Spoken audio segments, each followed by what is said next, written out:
Hello दोस्तों, स्वागत है आपका एक बार फिर से उत्तराखंड एग्जाम सिलेक्शन में। तो आज जो हमारी क्लास होने वाली है उत्तराखंड में वन आंदोलन और वन्य जीव से संबंधित आज हमारी क्लास रहेगी। और 9 अप्रैल को जो आपका एग्ज़ाम होने वाला है फॉरेस्ट गार्ड का, उसके लिए वीडियो बहुत हेल्पफुल होने वाली है। साथ ही आपका जो फिजिकल अप्रैल माह में होने वाला है बंदी रक्षक का, उसके लिए भी आप तैयार रहिएगा। और हो सकता है बंदी रक्षक की लिखित परीक्षा आयोग जल्दी कराए, उसके लिए भी आप तैयार रहिएगा। तो चलिए शुरू करते हैं आज की वीडियो। तो आज का जो हमारा पहला प्रश्न है वो आपका भोजपत्र वृक्ष वर्ष मिलता है। तो भोजपत्र वृक्ष यानी कि वर्ष कहाँ पाया जाता है? तो ऑप्शन नंबर ए है आपका अरावली में, हिमालय में, नीलगिरी में या फिर विंध्याचल में। तो ऑप्शन नंबर बी इसमें आपका सही हो जाएगा। हिमालय क्षेत्र में भोजपत्र वृक्ष पाया जाता है और जो उसकी छाल होती है उसका उपयोग पांडुलिपि और ग्रंथ लिखने में उसका उपयोग किया जाता था। तो ऑप्शन नंबर बी आपका इसमें सही हो जाएगा, हिमालय में। अगला प्रश्न है कार्बेट तथा राजाजी राष्ट्रीय उद्यान में वन्य जीव प्रबंधन हेतु किस पैमाने पर हवाई छायाचित्र लेना ठीक है? तो ऑप्शन नंबर ए इसमें लघु पैमाने पर, मध्यम पैमाने पर, दीर्घ पैमाने पर या फिर अति दीर्घ पैमाने पर। तो ऑप्शन नंबर डी आपका इसमें सही हो जाएगा, अति दीर्घ पैमाने पर। कार्बेट तथा राजाजी राष्ट्रीय उद्यान में वन्य जीव प्रबंधन हेतु किस पैमाने पर छायाचित्र लेना ठीक है? तो ऑप्शन नंबर डी, अति दीर्घ पैमाने पर। अगला प्रश्न है निम्न में से कौन टाइगर रिजर्व है? तो आपको बताना है कि निम्न में से कौन सा टाइगर रिजर्व क्षेत्र है। तो ऑप्शन नंबर है नंदा देवी राष्ट्रीय उद्यान, राजाजी राष्ट्रीय उद्यान, कार्बेट राष्ट्रीय उद्यान या फिर विंसर वन्य जीव अभ्यारण्य। तो ऑप्शन नंबर सी आपका इसमें सही हो जाएगा, ऑप्शन नंबर सी, कार्बेट राष्ट्रीय उद्यान। जो कार्बेट राष्ट्रीय उद्यान है वो क्या आपका टाइगर रिजर्व क्षेत्र है। और जो आपके कुल राष्ट्रीय उद्यान है वो कितने हैं? 6 राष्ट्रीय उद्यान है उत्तराखंड में और 7 क्या है वन्य जीव अभ्यारण्य। तो ऑप्शन नंबर इसमें क्या हो जाएगा, सी आपका सही हो जाएगा, कार्बेट राष्ट्रीय उद्यान जो कि टाइगर रिजर्व क्षेत्र है। अगला प्रश्न है भारतीय वन्य जीव संस्थान स्थित है। तो भारतीय वन्य जीव संस्थान कहाँ स्थित है? नई दिल्ली में, शिमला में, देहरादून में या फिर भोपाल में। तो ऑप्शन नंबर सी आपका इसमें सही हो जाएगा, ऑप्शन नंबर सी, देहरादून में स्थित है भारतीय वन्य जीव संस्थान। अगला प्रश्न है निम्न में से कौन सा बुग्याल उत्तरकाशी जिले में है?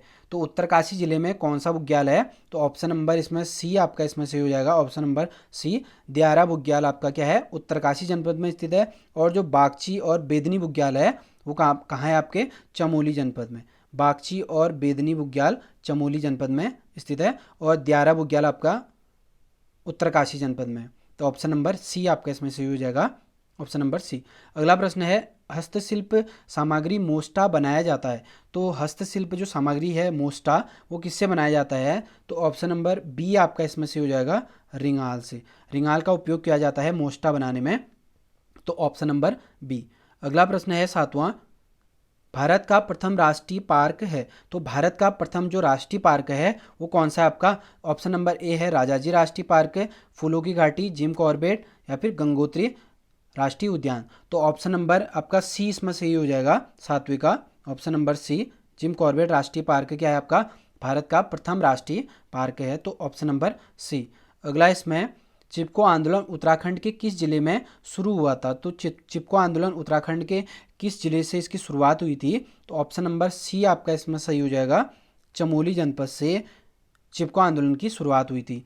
अगला प्रश्न है अस्कोट वन्य जीव विहार स्थित है। तो अस्कोट वन्य जीव विहार कहाँ स्थित है आपका? तो ऑप्शन नंबर डी आपका इसमें सही हो जाएगा, पिथौरागढ़ में।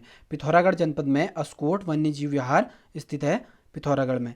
अगला प्रश्न है निम्न में से कौन सा राज्य में पशु चारा उपलब्ध कराने वाला वृक्ष है? तो पशु चारा उपलब्ध कराने वाला वृक्ष कौन सा है उत्तराखंड राज्य में? तो ऑप्शन नंबर बी आपका इसमें सही हो जाएगा, ऑप्शन नंबर बी, बांज। बांज के वृक्ष से पशु चारा प्राप्त किया जाता है। और जो चीड़, देवदार और सागौन है उसका जो पत्तों का जो उपयोग किया जाता है वो पशुओं के बिछावन के लिए उसका उपयोग किया जाता है। और जो बांज के वृक्ष के जो पत्ते हैं उसको पशु चारे के रूप में उपयोग किया जाता है। तो ऑप्शन नंबर बी आपका इसमें सही हो जाएगा, ऑप्शन नंबर बी। अगला प्रश्न है फूलों की घाटी स्थित है। तो फूलों की घाटी कहाँ स्थित है आपका? तो ऑप्शन नंबर डी आपका इसमें सही हो जाएगा, उत्तराखंड में। उत्तराखंड के चमोली जनपद में फूलों की घाटी स्थित है, ऑप्शन नंबर डी। अगला प्रश्न है उत्तराखंड में कांचुला खरक है। तो उत्तराखंड में कांचुला खरक कहाँ स्थित है?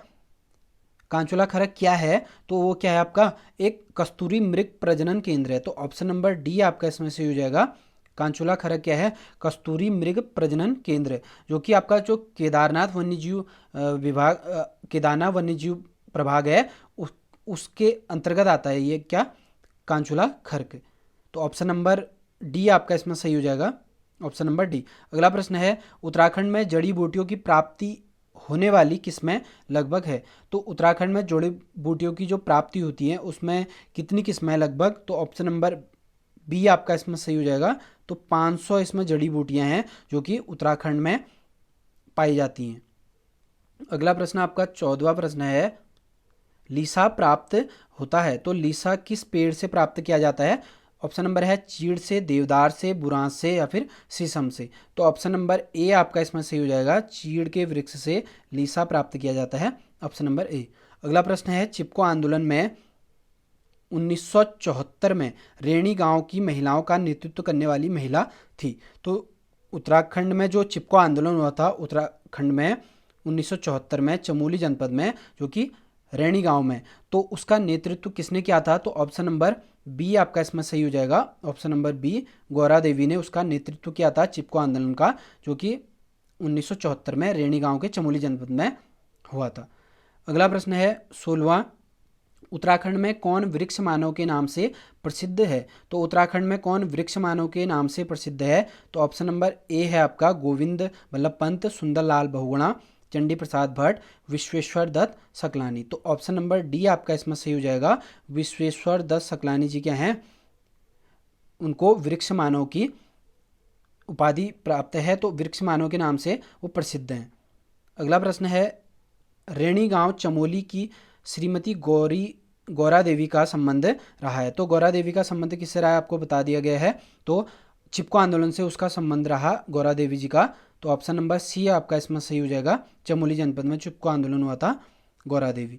अगला प्रश्न है, निम्न में से कौन सा वर्ल्ड हेरिटेज साइट विश्व धरोहर स्थान है। तो इसमें से विश्व धरोहर स्थान कौन सा है आपका, ऑप्शन नंबर है नंदा देवी बायोस्फीयर रिजर्व, राजाजी राष्ट्रीय उद्यान, कार्बेट राष्ट्रीय उद्यान या फिर इनमें से कोई नहीं। तो ऑप्शन नंबर आपका 18वें का ऑप्शन नंबर ए सही हो जाएगा, नंदा देवी बायोस्फीयर रिजर्व के आपका वर्ल्ड हेरिटेज साइट है, यानी कि विश्व धरोहर स्थान है, ऑप्शन नंबर ए।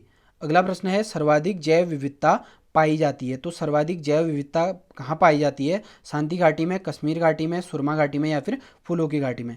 तो ऑप्शन नंबर आपका इसमें भी डी सही हो जाएगा, ऑप्शन नंबर डी, फूलों की घाटी में जैव विविधता पाई जाती है, ऑप्शन नंबर डी। अगला प्रश्न है 20वां, 13वें वन रिपोर्ट के अनुसार राज्य के कुल कितने प्रतिशत भाग पर वन है। तो 13वीं जो वन रिपोर्ट आई उसके आधार पर जो उत्तराखंड में जो 1% है वो कितना है, ऑप्शन नंबर एक है 46.71, 46.25, 45.82 या फिर 45.25। तो ऑप्शन नंबर बी आपका इसमें सही हो जाएगा 20वें का, option number C, option number 20वें का सी सही हो जाएगा आपका, 45.82, 45.82 क्या है आपका कुल 1% है, जो 13वें वन रिपोर्ट के आधार पर क्या है आपका 45.82 1% है उत्तराखंड में। अगला प्रश्न है, वन अनुसंधान संस्थान कहाँ स्थित है। तो वन अनुसंधान संस्थान कहाँ स्थित है आपका, तो ऑप्शन नंबर बी आपका इसमें सही हो जाएगा, देहरादून में। देहरादून में क्या है आपका वन अनुसंधान संस्थान स्थित है, देहरादून में। अगला प्रश्न है 22वां, किस वृक्ष को उत्तराखंड का वरदान कहा जाता है। तो किस वृक्ष को उत्तराखंड का वरदान कहा जाता है, तो ऑप्शन नंबर बी आपका इसमें सही हो जाएगा, बांज के वृक्ष को उत्तराखंड का वरदान कहा जाता है, तो ऑप्शन नंबर बी। अगला प्रश्न है, निम्न में से कौन विश्व धरोहर स्थित स्थल है। तो विश्व धरोहर स्थल कौन सा है आपका, कार्बेट पार्क, राजाजी पार्क या फिर नंदा देवी रिजर्व या फिर इनमें से कोई नहीं। तो 23वें का आंसर आपका हो जाएगा ऑप्शन नंबर सी, आपको ऊपर भी बताया है। तो नंदा देवी रिजर्व क्या आपका विश्व धरोहर यानी कि वर्ल्ड हेरिटेज साइट है, विश्व धरोहर स्थल नंदा देवी रिजर्व। अगला प्रश्न है, निम्न में से कौन एक फूलों की घाटी का नाम नहीं है। तो फूलों की घाटी का नाम इनमें से कौन सा नहीं है, नंदकानन, भ्यूंडार पार्क, पुष्पावली या फिर पुष्प सरोवर। तो ऑप्शन नंबर आपका 24वें का हो जाएगा डी, डी आपका क्या है, फूलों की घाटी का नाम नहीं है। पुष्प सरोवर फूलों की घाटी का नाम नहीं है। नंदकानन भ्यूंडार पार्क पुष्पावली क्या है आपका, फूलों की घाटियों के नाम है। अगला प्रश्न है, निम्न में से कौन एक फूलों की घाटी का नाम नहीं है। तो इसमें भी सेम प्रश्न बना है, ऑप्शन अलग है इसमें। तो ऑप्शन नंबर है इसमें बैकुंठ, अलका, फ्रैंक स्माइथ घाटी या फिर शांति घाटी। तो 2500 का आपका हो जाएगा option number D. Option number D Shanti Ghati क्या है, फूलों की घाटी का नाम नहीं है। बैकुंठ, अलका और फ्रैंक स्माइथ घाटी क्या है आपका, फूलों की घाटी के नाम है। अगला प्रश्न है, चिपको आंदोलन सर्वप्रथम किस जिले से शुरू हुआ था। तो चिपको आंदोलन किस जिले से हुआ था आपका, चमोली जिले से। अगला प्रश्न है, कार्बेट राष्ट्रीय उद्यान का क्षेत्रफल है। तो कार्बेट राष्ट्रीय उद्यान का क्षेत्रफल कितना है आपका, 520.82। 520.82 क्या आपका जिम कॉर्बेट राष्ट्रीय उद्यान का क्षेत्रफल है, वर्ग किलोमीटर, 520.82 वर्ग किलोमीटर। अगला प्रश्न है, सुमेलित करना है आपको। ए है आपका विंसर वन्यजीव विहार, कहाँ है आपका, विंसर वन्यजीव विहार आपका ऑप्शन नंबर इसमें हो जाएगा 2, ए का हो जाएगा 2। और मालन पशु विहार कहाँ है आपका, मालन पशु विहार यह है आपका पौड़ी जनपद में। और अस्कोट वन्यजीव विहार पिथौरागढ़ में। अगला प्रश्न है, इसमें भी सुमेलित करना है आपको। गोविंद राष्ट्रीय पार्क कहाँ आपका, गोविंद राष्ट्रीय पार्क है आपका उत्तरकाशी में। कार्बेट राष्ट्रीय पार्क है आपका नैनी और पौड़ी में, 2 जनपदों में इसका क्षेत्र है। और नंदा देवी पार्क है आपका, नंदा देवी है आपका हरिद्वार में। और फूलों की घाटी चमोली में। अगला प्रश्न देखेंगे, निम्न में से कौन एक जैव आरक्षित क्षेत्र है। तो जैव आरक्षित क्षेत्र कौन सा आपका, तो 30वें का हो जाएगा आपका option number D. Nanda Devi क्या है आपका एक जैव आरक्षित क्षेत्र है, नंदा देवी। अगला प्रश्न है, राज्य में सर्वाधिक व सबसे कम वन क्षेत्रफल वाले जिले कौन से हैं। तो सर्वाधिक और सबसे कम क्षेत्रफल वाला जिला आपको बताना है। तो ऑप्शन नंबर है इसमें पौड़ी व उधम सिंह नगर, पौड़ी व देहरादून, पौड़ी व हरिद्वार, पौड़ी व चंबा। तो ऑप्शन नंबर 31 का हो जाएगा ए, पौड़ी व उधम सिंह नगर क्या है, उधम सिंह नगर। जो सर्वाधिक वन क्षेत्रफल है वो किसका है, पौड़ी जनपद का। और जो सबसे कम वन क्षेत्रफल है वो किसका आपका, उधम सिंह नगर। तो ऑप्शन नंबर ए आपका इसमें सही हो जाएगा, ऑप्शन नंबर ए। अगला प्रश्न है, राज्य में सर्वाधिक और सबसे कम 1% वाले जिले। तो राज्य में सर्वाधिक और सबसे कम 1% वाले जिले वो कौन से आपके, सर्वाधिक और सबसे कम 1% वाले जिले, ये आपको ऊपर हमने प्रश्न में देखा था वो क्षेत्रफल था। और इसमें क्या बताना है आपका, प्रतिशत बताना है। तो राज्य में सर्वाधिक व सबसे कम 1% वाले जिले कौन से हैं आपके, तो 32वें का हो जाएगा आपका ऑप्शन नंबर सी, नैनीताल और उधम सिंह नगर। नैनीताल और उधम सिंह नगर क्या है, 1% वाले जिले हैं। सबसे ज़्यादा 1% वाला जिला कौन सा आपका, नैनीताल। और सबसे कम 1% वाला जिला आपका उधम सिंह नगर। और जो सबसे ज़्यादा वन क्षेत्रफल वाला जिला है आपका पौड़ी। और सबसे कम वन क्षेत्रफल वाला है आपका उधम सिंह नगर। तो उधम सिंह नगर क्या है, जनपद है आपका सबसे कम वन क्षेत्रफल वाला भी है और सबसे कम 1% वाला भी उधम सिंह नगर जनपद है।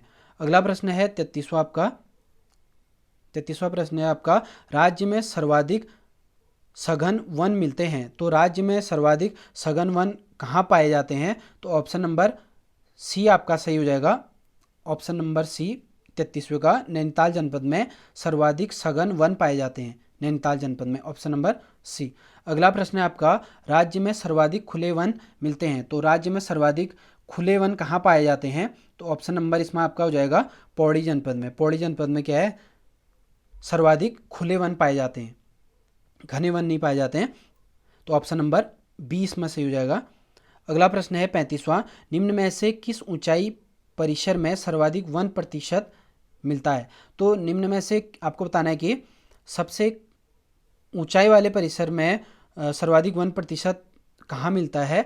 तो यह आपका ऑप्शन नंबर 35वें का हो जाएगा सी, 1800 से 3000 मीटर की ऊंचाई पर क्या होता है, सर्वाधिक 1% वाले 1% परिसर होता है वनों का। तो ऑप्शन नंबर इसमें हो जाएगा सी। अगला प्रश्न है, सिल्वर फर ब्लू पाइन, स्प्रेस, देवदार और बर्च आदि के वृक्ष किस प्रकार के वनों में पाए जाते हैं। तो आपको ऑप्शन है पर्वतीय शीतोष्ण वन, उप अल्पाइन तथा अल्पाइन वन, अल्पाइन झाड़ियाँ या फिर कोड़धारी वन। तो आपको बताना है कि silver fir, blue pine, spruce, देवदार, बर्च आदि के वृक्ष किस प्रकार के वनों में पाए जाते हैं। तो 36वां का हो जाएगा आपका ऑप्शन नंबर बी, उप अल्पाइन तथा अल्पाइन वनों में पाए जाते हैं ये वृक्ष।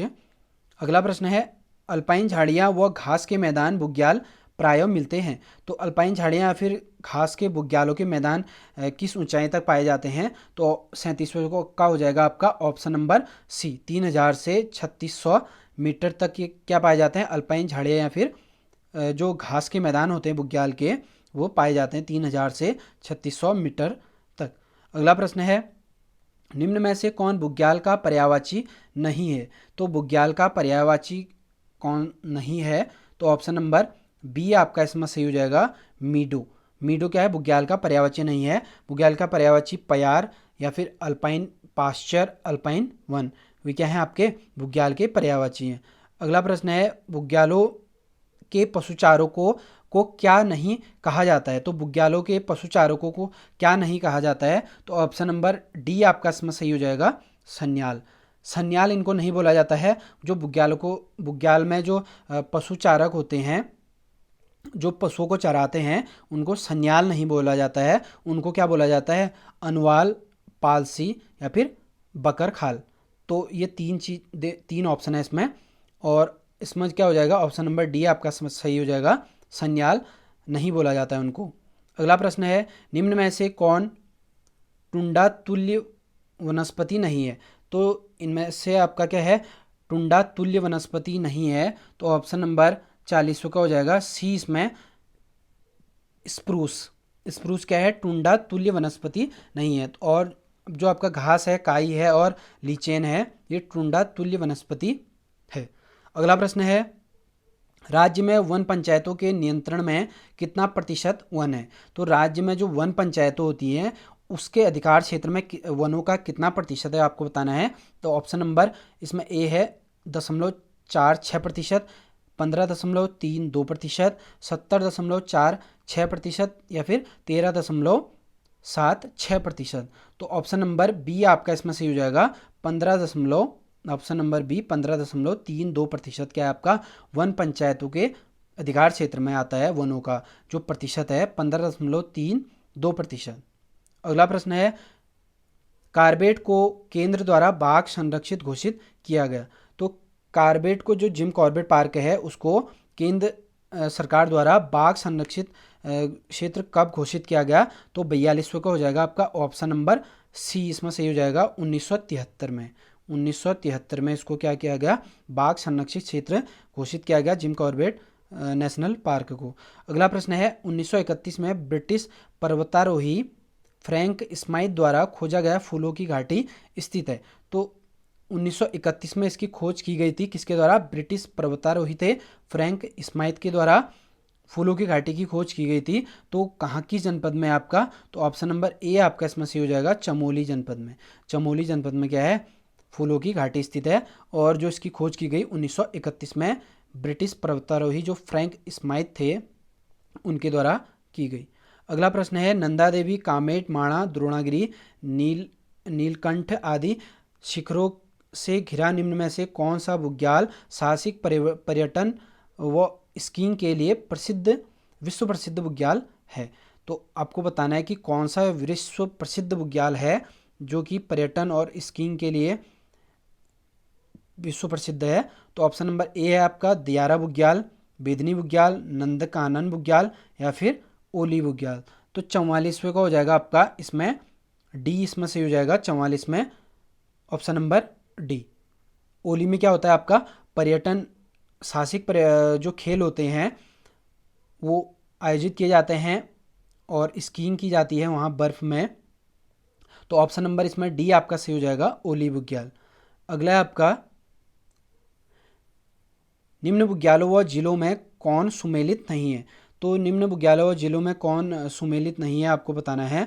तो 45वें का आपका केदार कांठा, चौपता, बगजी, कफनी। तो 45वां का हो जाएगा आपका ऑप्शन नंबर इसमें सुमेली जो नहीं है डी, कफनी पिथौरागढ़ में नहीं है। तो केदारकांठा उत्तरकाशी में, चोपता रुद्रप्रयाग में सही है, और बागची चमोली जनपद में सही है। इसमें ऑप्शन नंबर डी इसमें गलत है। तो इसमें आपका ऑप्शन नंबर डी हो जाएगा, कफनी क्या है, पिथौरागढ़ जनपद में नहीं है।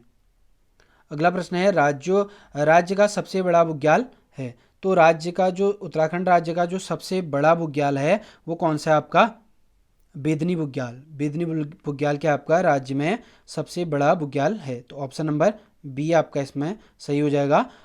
अगला प्रश्न है हर का दून बुग्याल कहाँ स्थित है। तो हर का दून बुग्याल कहाँ स्थित है आपका, उत्तरकाशी जनपद में। उत्तरकाशी जनपद में क्या है, हर का दून बुग्याल स्थित है। तो ऑप्शन नंबर इसमें ए आपका सही हो जाएगा, उत्तरकाशी जनपद में। अगला प्रश्न है बेदनी बुग्याल किस जनपद में स्थित है जहां वेदों का प्रणयन हुआ था। तो वेदनी बुग्याल आपका कहाँ स्थित है, जहां वेदों का प्रणयन हुआ था। तो ऑप्शन नंबर ए आपका इसमें सही हो जाएगा, चमोली जनपद में। अगला प्रश्न है राज्य में वृक्ष को शिव की जटा कहा जाता है। राज्य में किस वृक्ष को शिव की जटा कहा जाता है। तो ऑप्शन नंबर सी इसमें सही हो जाएगा आपका, बांज के वृक्ष को क्या कहा जाता है, शिव की जटा। अगला प्रश्न है नंदा देवी राष्ट्रीय उद्यान को विश्व धरोहर सूची में शामिल कब किया गया। तो नंदा देवी राष्ट्रीय उद्यान को विश्व हेरिटेज साइट की सूची में कब शामिल किया गया। तो ऑप्शन नंबर डी आपका इसमें सही हो जाएगा, 1988 में। 1988 में इसको विश्व धरोहर की सूची में शामिल किया गया यूनेस्को द्वारा, 1988 में। अगला प्रश्न है राज्य में सर्वप्रथम 1930 में किस औद्योगिक पौधे की खेती शुरू की गई। तो राज्य में सर्वप्रथम 1903 में किस औद्योगिक पौधे की खेती शुरू की गई। तो ऑप्शन नंबर ए आपका इसमें सही हो जाएगा, बेलाडोना। बेलाडोना पौधे की खेती की शुरुआत की गई 1931 में। उत्तराखंड राज्य में सर्वप्रथम बेलाडोना, ऑप्शन नंबर ए। अगला प्रश्न है देहरादून में भारत के प्रथम वन महाविद्यालय की स्थापना कब की गई जो स्वतंत्रता के बाद इंडियन फॉरेस्ट इंस्टीट्यूट कहलाया। तो देहरादून में भारत का जो प्रथम वन महाविद्यालय था उसकी स्थापना कब की गई, जो कि स्वतंत्रता के बाद इंडियन फॉरेस्ट इंस्टीट्यूट कहलाया। तो ऑप्शन नंबर इसमें 52 का हो जाएगा आपका, ऑप्शन नंबर डी, 1878 में। 1878 में भारत में प्रथम वन महाविद्यालय की स्थापना की गई, जो कि आपका देहरादून में। अगला प्रश्न है राज्य में लगभग कुल कितने प्रकार के औद्योगिक पौधे पाए जाते हैं। तो राज्य में लगभग कितने प्रकार के औद्योगिक पौधे पाए जाते हैं। तो ऑप्शन नंबर आपका इसमें हो जाएगा डी, 500 पौधे हैं जो कि औषधि पौधे जो कि उत्तराखंड राज्य में पाए जाते हैं। लगभग 500 पौधे हैं औषधि पौधे जो हैं।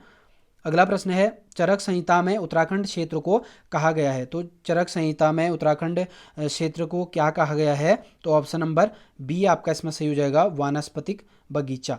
वानस्पतिक बगीचा उत्तराखंड को चरक संहिता में कहा गया है। अगला प्रश्न है रवाई या तिलाड़ी आंदोलन टिहरी राजशाही द्वारा किसानों के कृषि भूमि को वन भूमि घोषित किए जाने के कारण हुआ था। तो तिलाड़ी कांड या कब हुआ था आपका, उत्तराखंड में जो रवाई या फिर तिलाड़ी कांड जो टिहरी राजशाही द्वारा किसानों की कृषि भूमि को वन भूमि घोषित किए जाने पर हुआ था। तो आपको बताना है कि तिलाड़ी या फिर रवाई कांड कब हुआ था। तो 55 का हो जाएगा आपका, ऑप्शन नंबर सी, 1930 में। 1930 में हुआ था तिलाड़ी या फिर रवाई कांड, 1930 में। अगला प्रश्न है हिमालय बचाओ देश बचाओ का नारा किसने दिया था। हिमालय बचाओ देश बचाओ का नारा किसने दिया था। तो ऑप्शन नंबर सी आपका इसमें सही हो जाएगा, सुंदरलाल बहुगुणा जी ने हिमालय बचाओ देश बचाओ का नारा दिया था।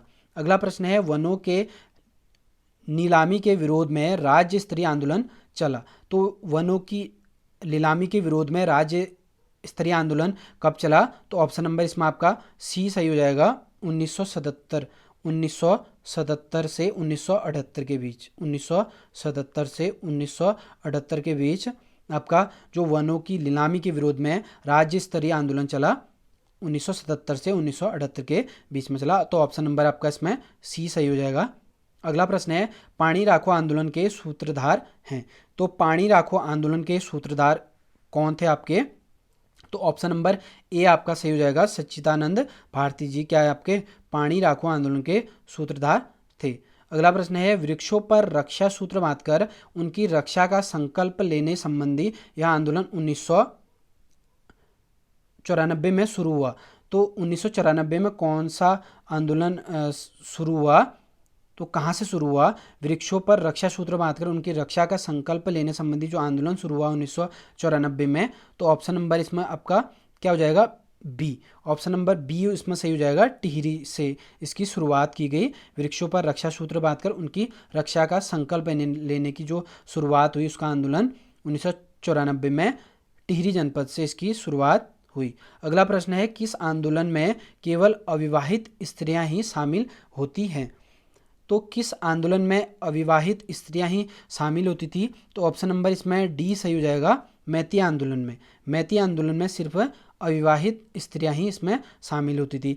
अगला प्रश्न है, राज्य में कुल 6 राष्ट्रीय उद्यान हैं, जिनमें से सबसे पहला राष्ट्रीय उद्यान कौन सा है? तो 6 राष्ट्रीय उद्यानों में से सबसे सर्वप्रथम जो पहला जो राष्ट्रीय उद्यान है वो है आपका राजाजी राष्ट्रीय उद्यान। तो ऑप्शन नंबर ए आपका इसमें से हो जाएगा, राजाजी राष्ट्रीय उद्यान क्या है आपका सबसे पहला राष्ट्रीय उद्यान है 6 राष्ट्रीय उद्यानों में से।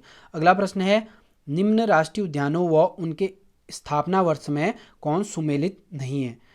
तो जो आपको बताना है कि जो राष्ट्रीय उद्यान है उनका जो स्थापना वर्ष है उसमें कौन सुमेलित नहीं है। तो ऑप्शन नंबर इसमें आपका ऑप्शन नंबर डी आपका इसमें सही हो जाएगा, 1984।